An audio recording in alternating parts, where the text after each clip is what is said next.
This is a 2026 Ford F250 XLT with a 7.3 liter gas engine. And if you're looking for an affordable HD, I found it for you. I borrowed this truck from Garff Ford here in West Valley, Utah. This truck is sold. If you would like to order or purchase a truck, be sure to ask for Stephanie. Let's go ahead and check out the window sticker so you guys see some of the options and features on this build. At the very top is the description.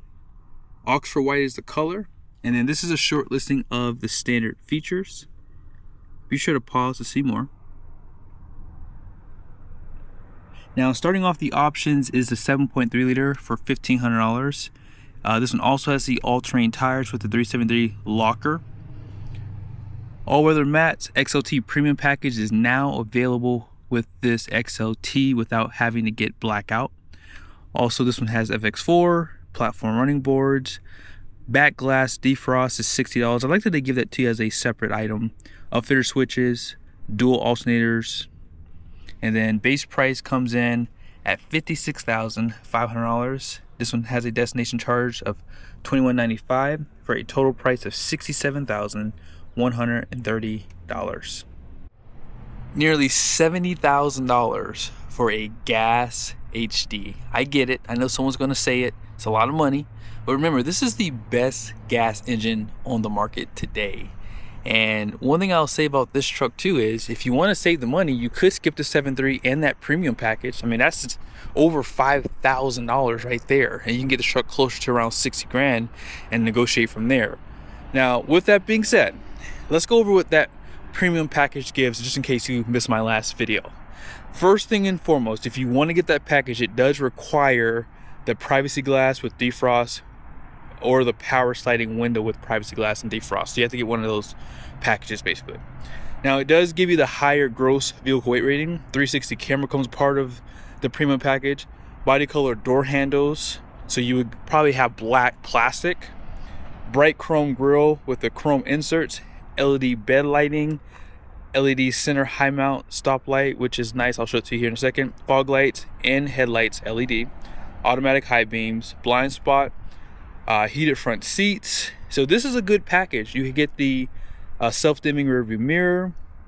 Also, you get the power mirrors, telescoping, all that good stuff. Get the LED lights on the mirrors. There's a lot of things that come as part of this package. Reverse brake assist, rear parking sensors. You get the upgraded B&O sound system, which is an 8-speaker with the subwoofer. Intelligent access with push button start. So this has smart key system. Remote tailgate release, so it's probably going to be assisted. 12-inch display, and there's just so many things a part of that package that I could actually justify spending that $4,500 for sure. So on the front end, you do get the chrome, but again, if you don't want the chrome, there is a blackout package available. Although I think I would skip it and just go to a Lariat personally, because you're already increasing the price so much. Solid front axle. You guys see too, has a fabric material for the liner. You can do an upgrade with that as well. And then here are the tires. These are the Bridgestone Duelers, 18-inch wheel. And then here is that tire size, LT 275/70/18. And capacity is right here. So it's showing 3,640 pounds at 80 PSI cold. I do like these wheels.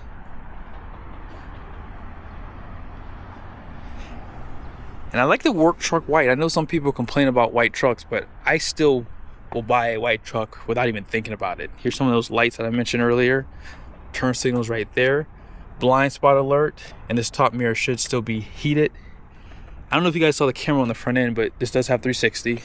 Smart key with the painted door handles. Fixed running boards. Finished in black. FX4 gives you downhill assist. Also, it gives you the skid plate right there for your transfer case.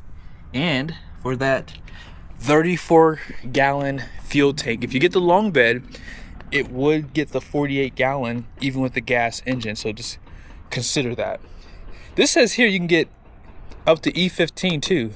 So something to think about when they do change the standard for our fuel. You have those steps on the front of the bed, on that bumper. And even though this is a 3/4 ton, they still give you the overload for the leaf pack. No liner out back, but some of their higher trim levels don't get it either. Out back, you do have incandescent bulbs with the LED. Rear parking sensors, class 5 hitch. There is a 7 and 4 pin for the trailer. Light that shines below for your hitch. And let's see, assisted tailgate. Now that was an upgrade too. Has a camera up there, LED lights.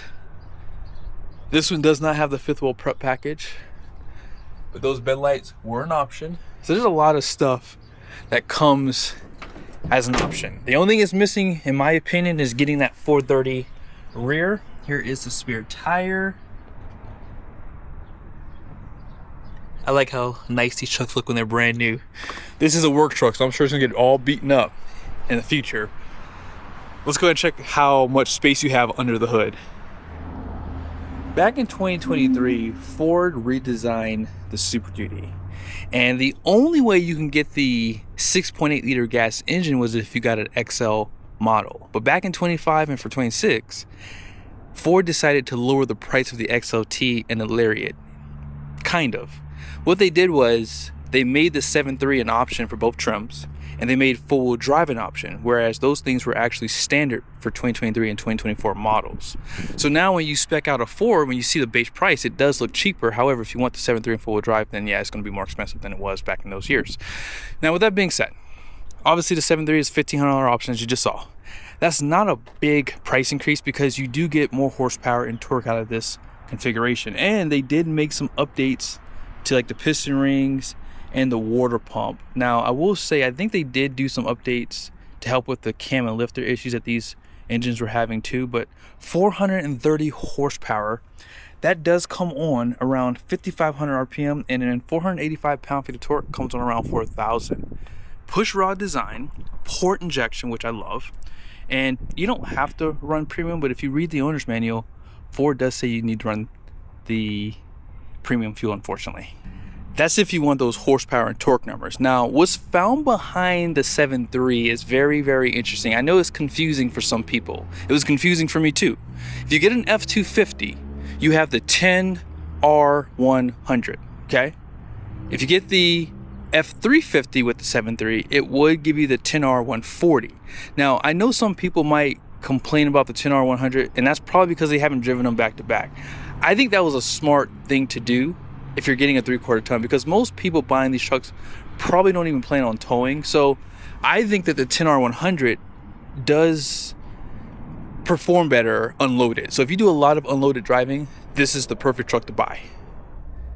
Now, as far as the interior goes, this is where I can justify the price of this truck. As I said, on this one, you do have the power tow mode, okay? So these mirrors are telescoping. Also, power folding. And that's on an XLT truck for under $70,000. You have auto up and down for the front windows.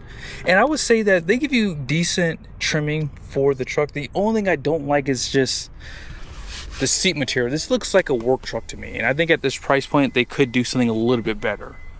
If you look at the F-150, just saying. Now here, you guys will see tilt and telescoping steering wheel, automatic headlights, fog lights.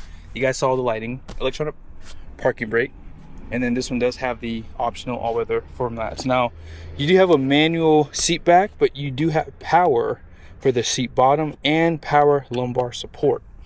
8-speaker B&O was an upgrade. Let's check out the passenger side. Now unfortunately on this side, all manual seat. I would like for them to give an option to pump the seat up and down, just because it gives shorter people better visibility.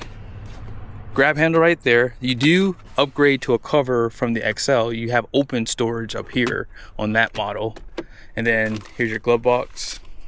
Some of your power options are right here. And then this one had the 6 passenger, so I'll show it to you. It's a little bit easier when I'm not sitting down. You guys see there? They do provide a headrest. This is lock in place too. And a little bit of storage underneath the seat there. Also more storage down there. And then here's the key. Now out back on this side, There is a bottle holder.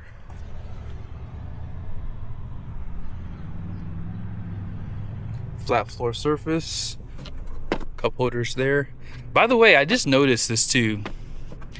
When you have these all-weather mats, this doesn't work well back here. So maybe they'll redesign that in the future. 2 Type-C USB, seat back pockets are still there, and power inverter.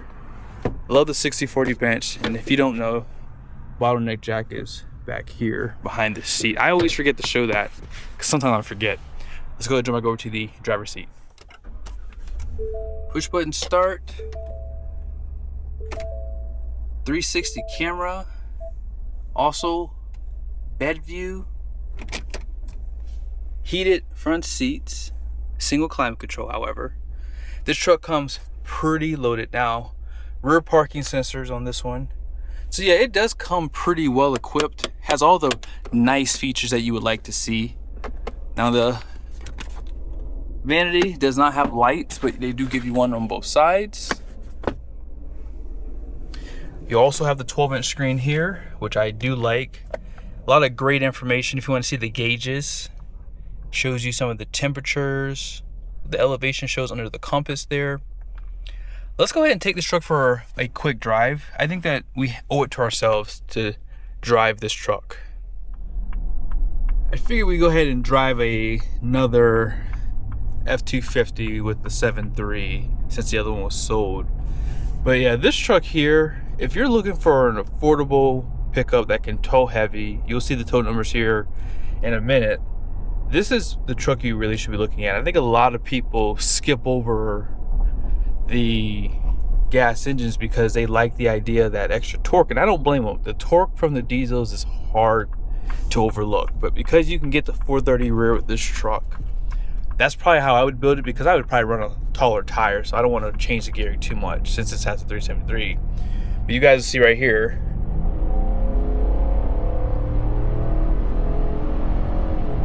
that 430 horsepower comes to life with this big displacement gas engine. I really like the power delivery, and imagine if it had the 430, it probably would have a little bit better acceleration. Now, one thing I will tell you, I don't know what it is about the Ford trucks with gas engines. The brakes are always so touchy compared to the diesels. I'm not sure if it's because they're a little bit lighter, but I don't know what it is. I can't explain it. Every time I drive these trucks, the brakes are always so touchy. But one thing that's nice about this gas engine is you don't really hear, a lot of the engines. So if you want more of a quiet pickup, you don't notice it until you really get into the power band. But overall, I mean, this engine probably will get about 14 miles per gallon, or a little less than that. If you do I figure if you're doing about 60/40 city highway, you're probably going to get around 12 to 13. But if you're doing mostly highway, you can probably easily get 16 miles to the gallon with this truck. If I have a chance in the future, I'll do a drive comparing this with the 6.8, because I've been waiting to get some trucks in to show that to you guys. Now, you would think driving in the city, bumpy road, this truck would be a little harsher because diesels have a little bit more weight on them, so they typically feel a little bit softer. But no, this truck feels great. I mean, it's a Super Duty, so yeah, it's not going to be an F-150, but for the most part, I mean, this truck is really comfortable. Like, driving and hitting all these bumps, I can talk and not feel like I have to brace for the bumps at all.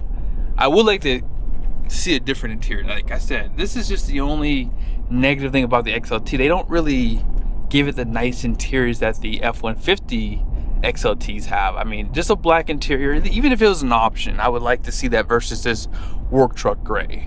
But let's go ahead and check out the numbers on the door, and then I'll show you guys the towing capacity for the 7.3 with the 373 rear. Gross axle weight rating out front's gonna be 4,800 pounds. The rear is 6,340 pounds. Gross field core rating is 10,500 pounds. 18 by 8 wide wheels. 3E axle coil, which is a 373 with a locker. And then all in payload is 3,716 pounds.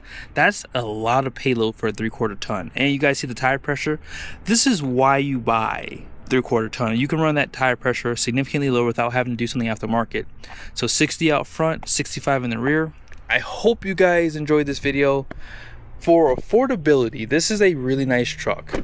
You guys see the towing capacity here. I think that for most people, this is more than enough truck. And I think that if I were in the market for something that's affordable and I wanted to tow a trailer a few times a year, this is definitely going to be high on my list.